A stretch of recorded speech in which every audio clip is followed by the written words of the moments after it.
Take Me to What River is all about perspective. This is the first segment of the 25th episode of the first season of the Book of Pooh.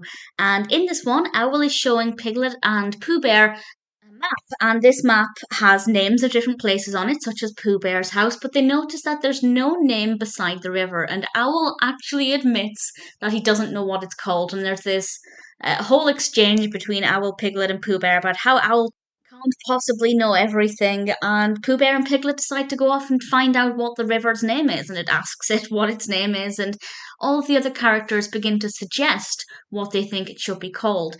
And we have different characters' perspectives, such as Kessie viewing the river from way up high. She thinks it looks like the letter S, so she thinks the name should begin with an S.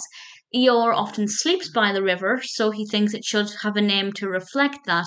And Rabbit and Tigger also have their own ideas. The big question is, ultimately, what will they call this river? And I won't say what conclusion they reach, but I rather liked it. I think it's a nice look at perspective, but also a nice look at how the same thing can mean something to different people, and that collectively you can all appreciate it. And I really enjoyed it. I thought it was a nice story, some nice messages, and of course the mystery element of wondering what the river might end up being called.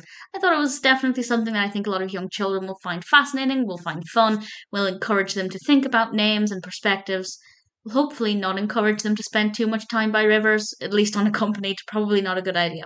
But that aside, I thought it was really nice. Also might get them looking at maps and looking at how places are represented on maps. I love maps. We don't I never use paper maps anymore, but certainly when I was at school, I did geography, handled a lot of maps, and I think they're brilliant. They're just such great things that obviously most of us don't use anymore because Google Maps exists.